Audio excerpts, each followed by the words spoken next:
कोल्हापूर येथील प्रस्थापित विमानतळाच्या जागेवर 13 ते 15 मार्च दरम्यान भोंदू ख्रिश्चन धर्मगुरू पॉल दिनाकरण यांच्या प्रार्थना सभेचे आयोजन करण्यात आले।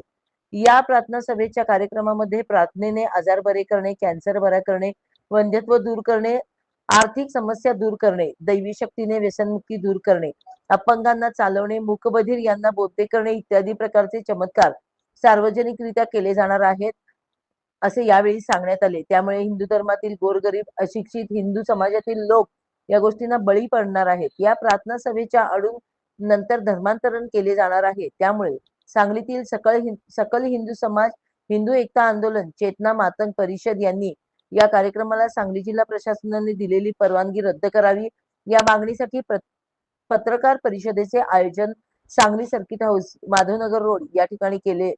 या पत्रकार परिषदेत माजी आमदार नितीन शिंदे म्हणाले की संपूर्ण महाराष्ट्रात गाजलेले सांगली शहरातील ऋतुजा राजगे या उच्च शिक्षित विवाहित तरुणीने नवरा व सासू सासरे यांच्या ख्रिश्चन धर्मांतराच्या जाचाला कंटाळून 7 महिन्यांची गरोदर असताना गळफास घेऊन आत्महत्या केली। या प्रकरणी नवरा सासू सासरे न्यायालयीन कोठडीत आहेत। आटपाडी तालुक्यातील ख्रिश्चन धर्मगुरू संजय गेळे यांची जिल्हाधिकारी यांनी 1 वर्षासाठी तडीपारिता केली आहे। ही प्रकरणे ताजी असतानाच भोंदू ख्रिश्चन धर्मगुरू पॉल दिनाकरण हे प्रार्थनेने आजार बरे होतात, प्रार्थनेने लग्न ठरवून मुले होतात, प्रार्थनेने ट्यूमर निघून जातो, लकवा मारलेला पेशंट बरा होतो असं सांगणारा कार्यक्रम सांगलीत होत आहे। याला जिल्हा प्रशासनाने परवानगी दिलीच कशी? अंधश्रद्धा निर्मूलन समितीचे कार्यकर्ते कोणत्या बिळात लपून बसले आहेत?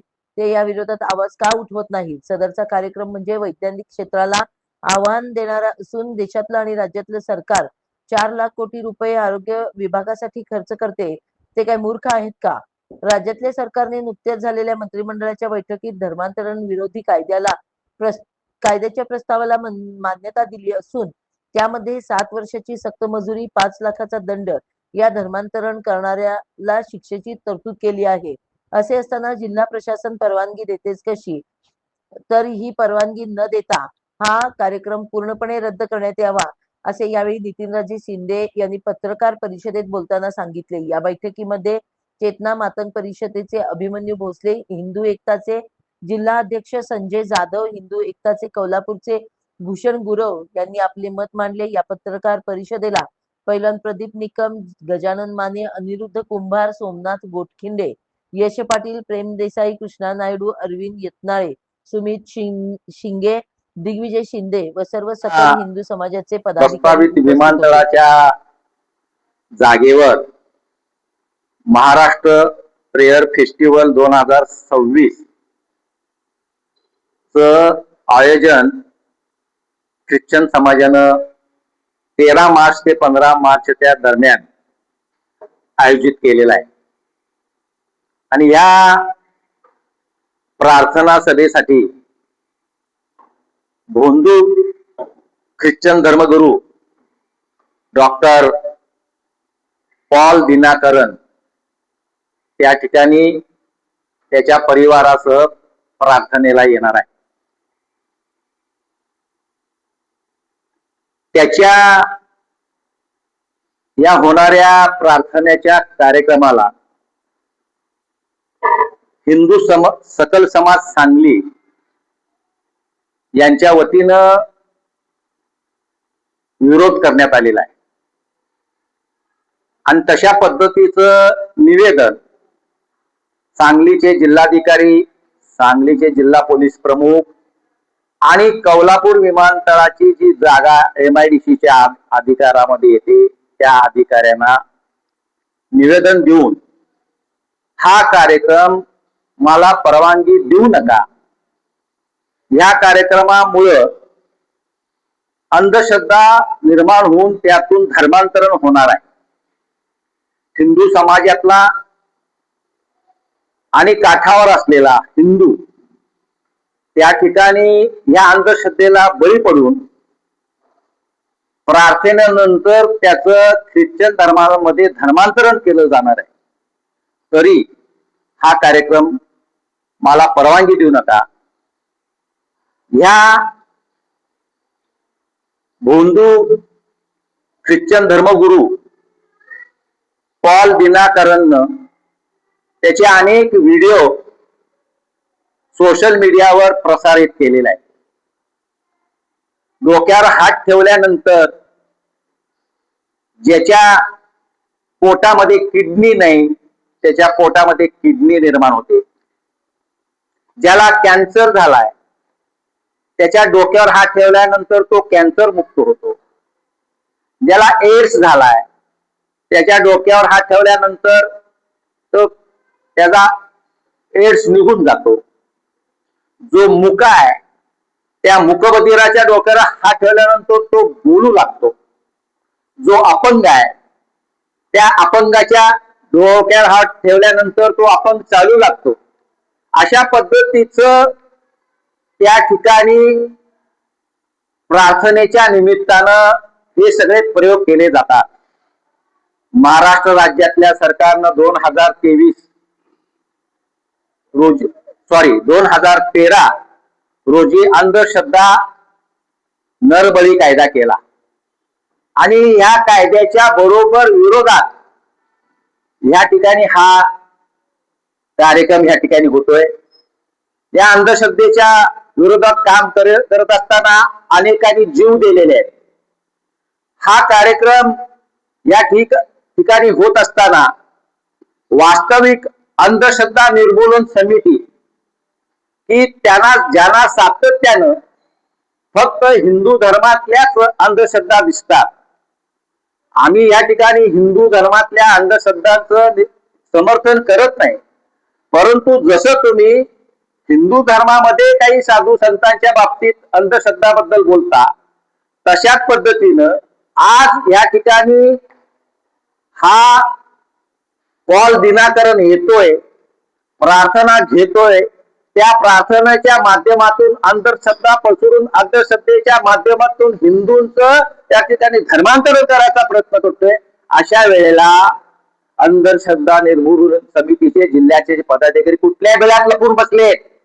हमीद दाभोळकर की जो अंधश्रद्धेवर बोलतो तो कुठं जाऊन बसलाय? तो ह्याला महाराष्ट्रामध्ये विरोध का करत नाही? राज्याचं अधिवेशन सुरू आहे. राज्याचं अधिवेशन सुरू असताना हा कार्यक्रम सांगलीमध्ये होतोय. माझं म्हणणं आहे की ह्याला परवानगी मिळतीच कशी?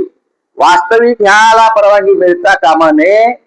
या ठिकाणी त्यांनी जर हा कार्यक्रम घेतला तर त्या सर्व कार्यक्रमाचं शूटिंग झालं पाहिजे आणि त्या कार्यक्रमाचं शूटिंग करत असताना त्या शूटिंग मध्ये डोक्यावर हात ठेवल्यानंतर किडनी आली, डोक्यावर हात ठेवल्यानंतर कॅन्सर झाला, डोक्यावर हात ठेवल्यानंतर एड्स मुक्त झाला, डोक्यावर हात ठेवल्यानंतर अपंग चालू लागला. अशा पद्धतीचा चमत्कार त्यानं जर त्या लोकांच्या समोर दाखवला तर त्या भोंदू डॉक्टर पॉल दिनाकरांवर तातडीनं सरकारनं गुन्हा दाखल केला पाहिजे. एक, ज्यांनी या कार्यक्रमाचं आयोजन केलंय त्यांच्यावर गुन्हे दाखल केले पाहिजेत आणि ज्यांनी या कार्यक्रमाला परवानगी दिली त्या अधिकाऱ्यांना सुद्धा यामध्ये आरोपी केले पाहिजे. अशा पद्धतीची मागणी सकल हिंदू समाज सांगली जिल्हा हिंदू एकता आंदोलन मातंग चेतना परिषद यांच्या वतीनं मी या ठिकाणी करतोय. अजून वेळ गेलेली नाही. संध्याकाळी 6 नंतर कौलापूर येथे हा कार्यक्रम सुरू होणार आहे. आमच्या या मागणीची दखल घेऊन तातडीनं त्याची परवानगी रद्द करून तो कार्यक्रम बंद करावा अशी मागणी सकल हिंदू समाजाच्या वतीने मी करतो. आवाज कोणाचा? आवाज कोणाचा? आता तुम्हाला काय मुद्दा वाटतं? मी भूषण दिनेश गुरव. आमच्या कौलापूर गावच्या प्रस्तावित विमानतळावरती हा जो काही बंधू प्लास्टर पौल दिनाकरन यांनी जो धर्मांतरणाचा थाट मांडलेला आहे त्या धर्मांतरणाच्या थाटाला सकल हिंदू समाज हिंदू एकता आंदोलन यांच्या वतीनं त्या कार्यक्रमाचा आम्ही निषेध करतो आणि तीव्र शब्दात विरोध व्यक्त करतो. हा कार्यक्रम सांगली जिल्हा प्रशासनाने होऊन गेला नाही पाहिजे, कारण हा कार्यक्रमात 100% धर्मांतरणाला समर्थन, त्याच पद्धतीने भोंदूगिरीला समर्थन होणार आहे. भोंदूगिरीला जर समर्थन होणार असेल म्हणजे यात काय केलं जातं? प्रार्थनेतून आम्ही तुमचे आजार बरे करू. एखाद्याला लकवा मारलेला असतो, एखाद्याला मुळव्याध झालेला असतो, एखाद्याला किडनी स्टोन झालेला असतो, एखाद्याला कॅन्सर झालेला असतोय. ह्या गोष्टी तो म्हणजे त्यांचेच लोक असतात, म्हणजे सेट केलेले त्यांचे लोक असतात, ठराविक 100 लोक त्यांना स्टेजवरती घेतो, त्यांना सगळं अगोदर ट्रेनिंग दिलेलं असते, कुठल्या पद्धतीने हालायचं, कुठल्या पद्धतीने नाचायचं, कुठल्या पद्धतीने ओरडायचं, ह्या सगळ्या पद्धतीनं त्यांना ट्रेनिंग दिलेलं असते. आणि तो नंतर तो प्रार्थना म्हणतो, त्या व्यक्तीला स्पर्श करतो, त्या व्यक्तीला स्पर्श केल्यानंतर त्याचा तो आजार बरा होतो. जर आजार बरा होत असेल तर केंद्र आणि राज्य शासन जे 4 लाख कोटींचं बजेट आरोग्य विभागासाठी आपल्या खर्च करतं ते बंद करून ह्या पाऊल दिनाकरणला जो भोंदू आहे, जो प्लास्टर भोंदू आहे, जो भोंदूगिरी करतो, त्याला केंद्र सरकारनं, राज्य सरकारनं मोठा वैद्यकीय अधिष्ठाता केलं पाहिजे आणि त्याच्या ताब्यात दिलं पाहिजे. हजारो पेशंट रोज आहेत, सांगलीत आहेत, मिरजेत आहेत, संपूर्ण महाराष्ट्रात लाखो पेशंट आहेत. त्या लाखो पेशंटना हा बरा करू दे ना. असं जर भोंदूगिरी करून जर कोण बरं होत असतं तर हे दवाखाना एवढे लाखो कोटी रुपये खर्च करून दवाखान्यात थाटायची काय गरज होती? प्रशासनाला एवढे सिव्हिल हॉस्पिटलला सोयी सुविधा द्यायची काय गरज होत्या? जर असं जर तो तिथे करणार असेल तर आम्ही समस्त हिंदू समाज हा कार्यक्रम बंद पाडल्याशिवाय राहणार नाही. माझी जिल्हा प्रशासनाला विनंती आहे, अजूनही वेळ गेलेली नाही. तो जो काही धर्मांतरणाचा त्या ठिकाणी कार्यक्रम, भोंदूगिरीचा कार्यक्रम त्या भोंदू बाबा प्लास्टरने लावलेला आहे दिनाकरणने, तो लवकरात लवकर थांबवावा. आणि जो म्हणजे आमच्यासोबत जो 12 बलुतेदारांमध्ये जो आमचा हिंदू समाज विभागला गेलेला आहे, जो आमचा गरीब समाज आहे, त्या संपूर्ण गरीब समाजाला हे फूस लावतात. तुला नोकरी देतो, तुला 4 पैसे देतो, तुझं लग्न होत नाही, तुझ्या लग्नाची व्यवस्था करतो, त्याला गोड बोलून त्याचं धर्मांतरण करून घेतात. खरं तो धर्मांतरणाला आमचा तो तीव्र विरोध आहे. असं झालं गेलं पाहिजे.